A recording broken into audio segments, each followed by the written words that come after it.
아주 오래전입니다. 제가 고등학교 때 영어를 열심히 공부하려고 어떻게 하면 영어를 열심히 할 수 있을까 해서 서점에 가서 호랑이 굴에 들어가 호랑이를 잡으려면은 호랑이 굴에 들어가야 되니까 영어 원서를 샀어요. 네.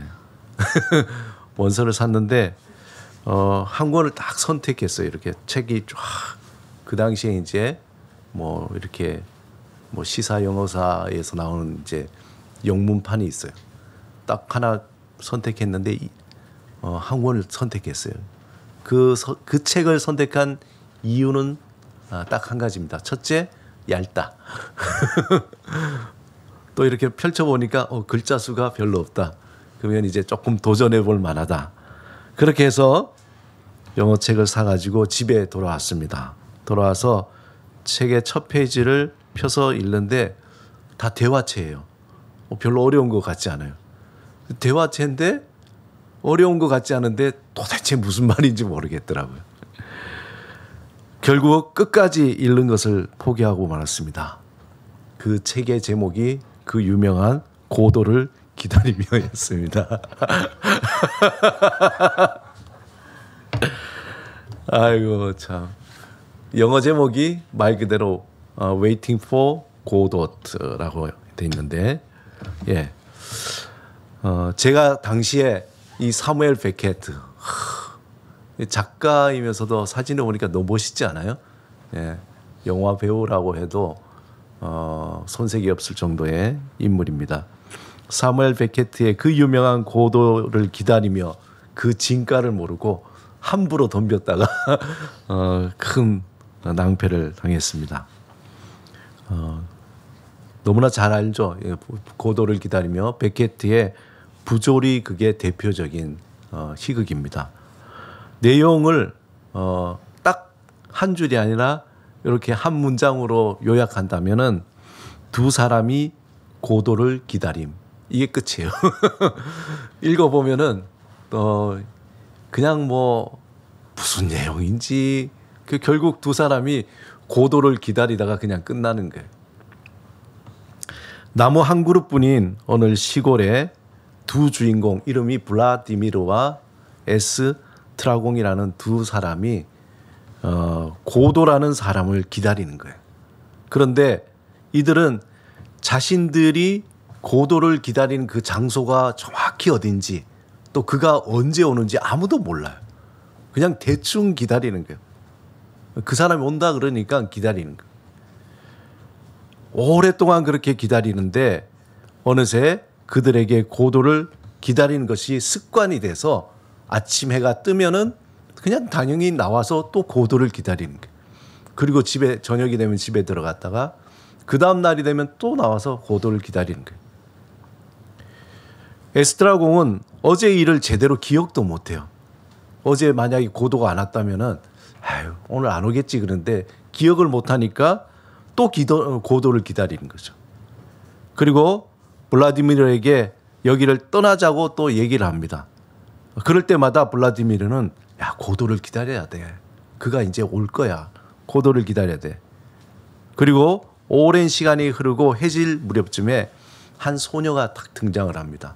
그리고는 뭐라 그러냐면 고도가 오늘은 못 오고 내일은 꼭 온다 그래요. 그리고는 퇴장합니다. 그러자 두 사람은 이제 지쳤는지 허리띠로 두 사람이 자살을 시도하려고 하다가 그 줄이 그냥 약해서 끊어져 버립니다. 그러면서 끝에 야, 내일은 좀 더 단단한 줄을 가지고 와서 우리 한번 시도해보자. 그리고 극이 끝나버립니다. 사무엘 베케트의 고도를 기다리며 이 작품은 그의 어떤 경험 속에서 나왔는데 자신이 2차 세계대전 때에 전쟁을 피해서 피신 생활을 했던 그 경험을 바탕으로 가만히 생각하니까 인간의 삶 속에 내재된 이 기다림이라는 게 뭘까? 그 주제를 가지고 작품을 만든 거죠. 이 작품이 출간된 후에 베케트에게 누군가 이렇게 물었답니까? 작가에게 고도가 누굽니까? 그렇게 물으니까 사무엘 베켓이 한 말이 내가 그걸 알았다면 작품 속에 썼을 것이다. 묘한 대답으로 마무리 지었다고 합니다. 이 작품에서 주인공 블라디미르의 대사 중에 이런 대사가 있습니다. 문제는 지금 이 자리에서 우리가 뭘 해야 하는가를 따져보는 거란 말이다. 우린 다행히도 그것을 알고 있거든. 이 모든 혼돈 속에서도 단 하나 확실한 게 있지. 그건 고도가 오기를 우린 기다리고 있다는 거야. 자기들이 고도가 누군지 언제 올지 어디에 올지도 모르지만 두 사람의 대화 속에서 그래도 우린 다행히 고도가 온다는 건 알잖아. 그리고는 계속 기다리는 겁니다. 어떻게 보면 오지 않는 고도를 습관적으로 기다리는 두 사람에게 자신들만의 고도를 기다리면서 치열하게 살아가는 현대인의 그 모습이 보인다고 볼 수 있습니다. 오지 않는 미래에 대해 기대하고 기다리는 사람들, 그 마음에는 소망이라는 빛이 자리 잡고 있습니다. 그 빛이 참된 빛이든지 아니면은 상상 속의 빛이든지 그 빛을 품은 사람들은 오늘을 견디며 살아가는 거죠. 그리고 내일을 살아갈 힘을 또 가지게 됩니다. 누군가는 이 로또 한 장을 들고는 일주일 내내 그 기다립니다. 토요일을 기다렸다가 그 기다림이 오지 않더라도 또 다음 주에는 다시 또 로또를 사서 또 기다리는 거예요.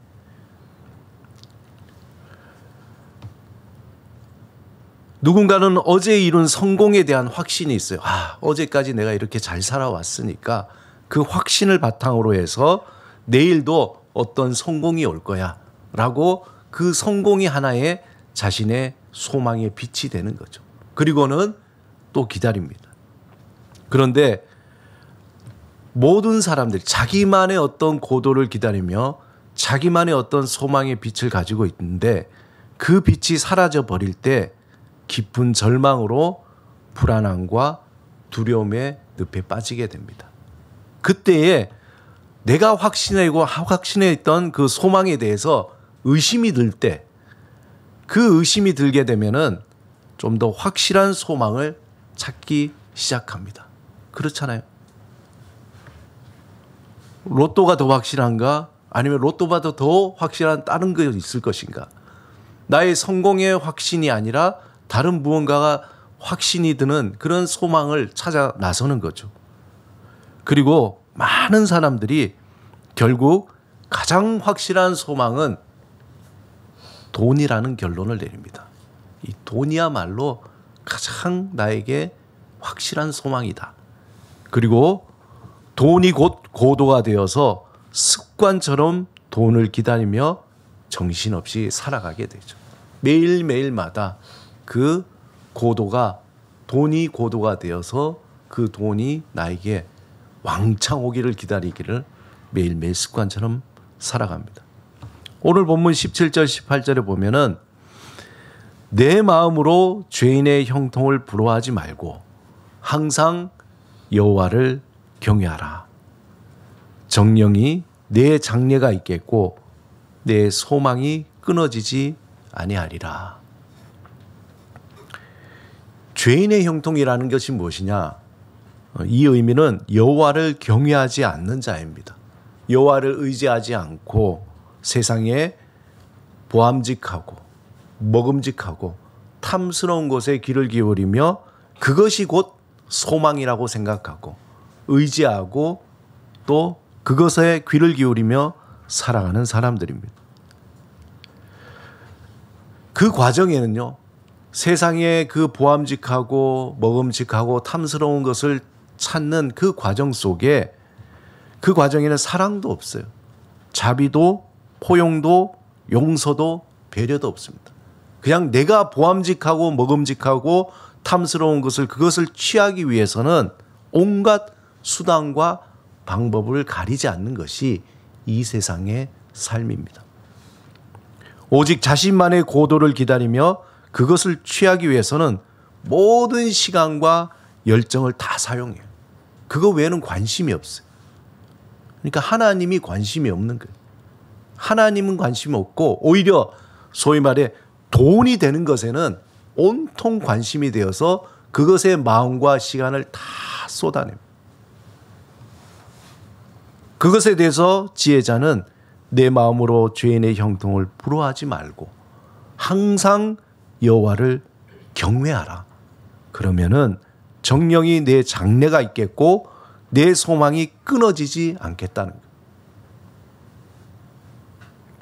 바울은 로마서 1장 29절에서 31절에 자신만의 고도를 위해서 찾는 그 사람들의 추한 모습을 이렇게 표현합니다. 모든 불의, 추악, 탐욕, 악의가 가득한 자요. 시기, 살인, 분쟁, 사기, 악독이 가득한 자요. 수군수군하는 자요. 비방하는 자요. 하나님께서 미워하시는 자요. 능욕하는 자요. 교만한 자요. 자랑하는 자요. 악을 도모하는 자요. 부모를 거역하는 자요. 우매한 자요. 배약하는 자요. 무정한 자요. 무자비한 자라. 우리가 삶 속에서 많이 경험하잖아요.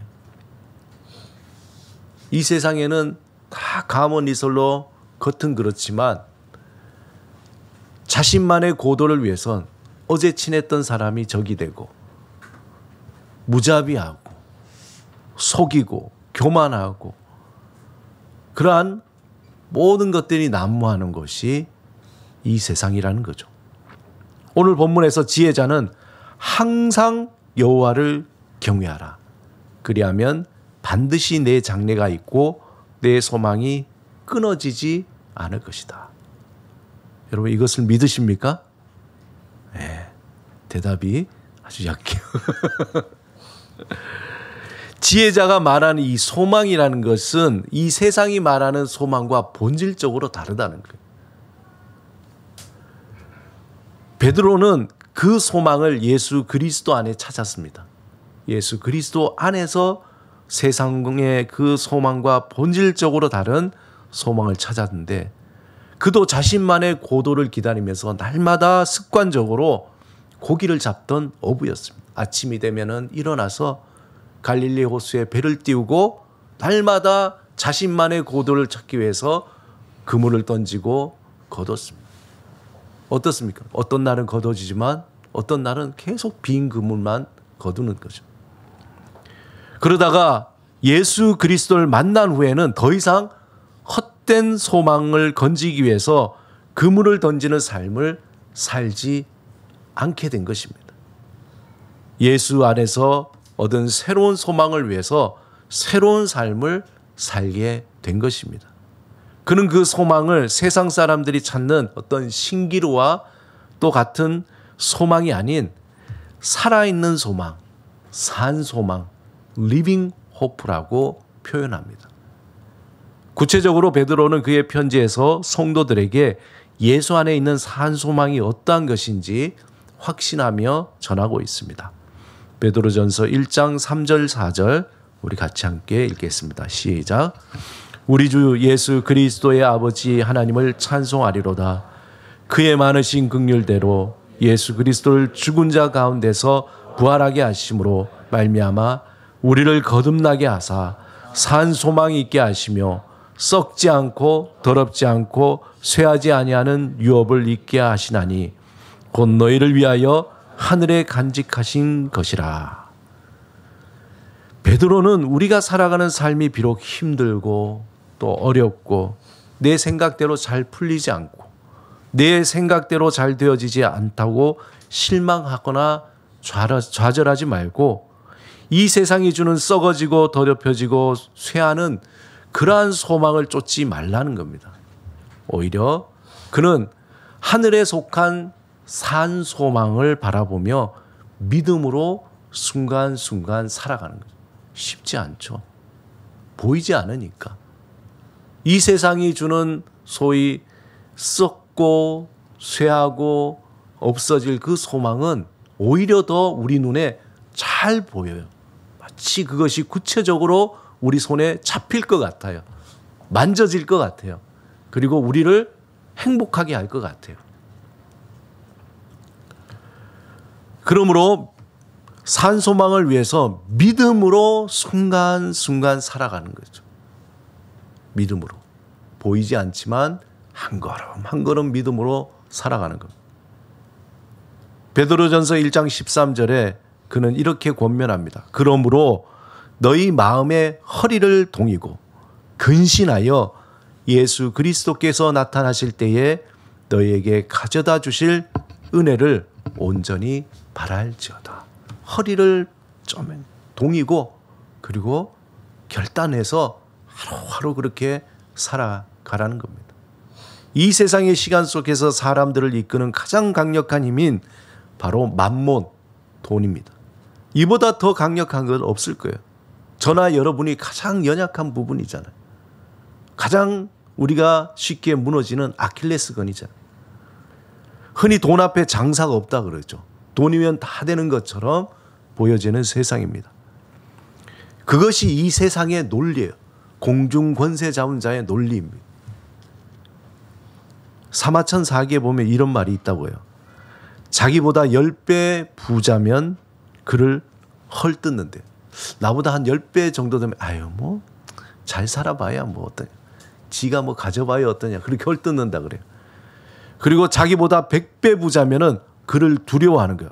오, 엄청 부자네. 그러다가 자기보다 1000배 부자면은 그에게 고용당. 저 밑에 들어가서 내가 돈 좀 벌어야지. 그러다가 자기보다 10,000배 부자면 저를 노예로 써주십시오. 이렇게 되는 거예요. 그것이 돈의 힘이 그죠. 이 세상의 시간 속에서 돈은 명예도 권력도 쾌락도 마음껏 살 수 있는 것 같은 아주 강력한 힘입니다. 또 실제로 그런 일들이 벌어지고 있는 거죠. 우리가 예수 밖에 살면은 우리의 삶은 돈에 이끌려 살 수밖에 없는 인생이었습니다. 하지만 베드로는 이 세상에서 거듭난 나그네라고 우리를 표현해요. 거듭난 나그네. 우리에게 삶을 살아가는 힘은 돈이 아니라 하늘에 속해 있는 살아있는 소망임을 아주 단호하게 말하고 있습니다. 이 세상의 시간 속에서 하나님의 시간에 속한 산 소망을 바라보며 살아가기 위해서는 그러므로 믿음이라는 것이 필요합니다. 믿음. 하나님을 믿는 믿음. 보이지도 않고 만져지지도 않는 그 믿음. 나를 다 던지는 믿음. 그것이 필요하다. 다시 말해서 하나님을 전적으로 신뢰하는 삶의 지향이 있어야 돼요. 우리가 매주 예배를 드리잖아요. 한 주 동안 살아오면서 우리의 마음이 하나님에서 이 세상으로 많이 향해 있잖아요. 우리가 예배를 드리면서 다시 죄를 고백하고 내가 이렇게 살아서는 안 되겠다. 하나님을 바라보면서 나의 마음의 지향, 나침반의 방향을 하나님으로 다시 조정하잖아요. 우리가 이러한 시간이 없다면은 우리의 나침반은 저 멀리 우리가 생각하지 않는 곳으로 향하게 되고 우리가 생각하고 원하지 않는 곳으로 우리를 이끌어준다는 거예요. 제가 자주 인용하지만 체중계에 올라가야 나의 현실을 아는 거예요. 현타를. 느낌은 제가 살이 많이 빠진 것 같아요. 왜 이렇게 배가 좀 들어간 것 같지? 얼굴이 홀쭉한 것 같지? 게다가 만나는 사람이 목사님 살 좀 빠지신 것 같아요. 그래요. 확신이 드는 거야. 그러나 체중계는 거짓말 안 해요. 올라가면은 어떻게 됩니까? 나의 현실을 보여주는 거죠. 매주마다 매일마다 우리가 작은 시간을 떼어서 믿음을 가지고 하나님 앞에 나의 마음의 지향, 그 방향을 계속 초점을 맞춰가야 돼요. 그렇지 않으면 0.1도가 조금씩 바뀌어서 나도 모르게 어느새 하나님을 멀리 떠나와서 그것이 정상인 줄 아는 거예요. 그것이 바르고 그것이 정말 참길인 줄 알고 그렇게 나도 모르게 무감각하게 살아가게 되는 겁니다. 오늘 본문 19절에 지혜자는 하나님을 전적으로 신뢰하고 지향하는 삶이 그러한 삶이 지혜로운 삶이며 소망이 끊어지지 않는 삶이라고 말하고 있습니다. 19절 같이 읽겠습니다. 시작. 내 아들아 너는 듣고 지혜를 얻어 내 마음의 바른 길로 인도할지니라. 사랑하는 여러분, 나의 소망은 주께 있다라고 고백하며, 그렇게 고백할 때 우리의 모든 것이 사라진다고 해도 영원하신 하나님이 함께 하시기에 그에게 여전히 살아야 할 이유와 또 살아야 할 존재의 이유를 발견할 수 있습니다. 나의 소망이 주께 있다고 고백할 때에 기가 막힐 웅덩이와 그 절망의 웅덩이에 빠져 있을지라도 하나님을 바라볼 수 있는 힘이 생기고, 그리고 조금씩 그 가운데 빠져나올 수 있습니다. 하나님을 향해 나의 소망은 오직 주께 있습니다 라고 우리는 날마다 믿음의 고백을 드려요. 그것이 마치 나침반의 방향을 조정하는 것과 같습니다. 그렇게 한 걸음 한 걸음 믿음의 고백으로 내딛며 걸어갈 때에 어느새 우리는 하나님께 더 가까이 절망의 웅덩이에서 소망의 길로 나오게 되는 것입니다. 또한 우리의 시선을 하나님께 집중하는 믿음의 삶을 살아야 합니다. 하나님 앞에서 잠잠히 우리가 누구인가, 또한 얼마나 우리가 어리석고 먼지와 같은가, 그것을 확인하고 또 확인해야 합니다. 그것을 깊이 깨달아야 되는 거죠. 오직 하나님을 더 깊이 아는 것에 더 마음을 쏟고 갈망해야 합니다. 우리가 하나님을 더 깊이 알아갈 때에 하나님은 우리에게 이 세상의 그 어떤 것도 끊을 수 없는 산소망으로 우리의 삶을 이끌어 주실 것입니다. 날마다 예수 그리스도 안에서 오직 소망이 주께 있음을 고백하며 하나님 알기를 갈망하며 썩지 않고 더럽지 아니하고 쇠하지 아니하는 살아있는 소망, 산 소망의 능력으로 강하고 담대하게 살아가시기를 주님의 이름으로 축원합니다. 우리 같이 한번 말씀을 생각하시면서 기도드리겠습니다. 오직 소망이 주께 있음을 고백하며 또한 하나님께서 우리에게 주시는 그 소망을 붙잡고 살아있는 그 소망을 붙잡고 하루하루 믿음으로 살아가겠습니다. 주님, 우리의 연약함을 아시오니 도와주시옵소서. 세상의 헛된 것을 보지 않고 예수 그리스도 안에 있는 산 소망을 바라보며 살게 하소서. 우리 침묵으로 함께 기도드리겠습니다.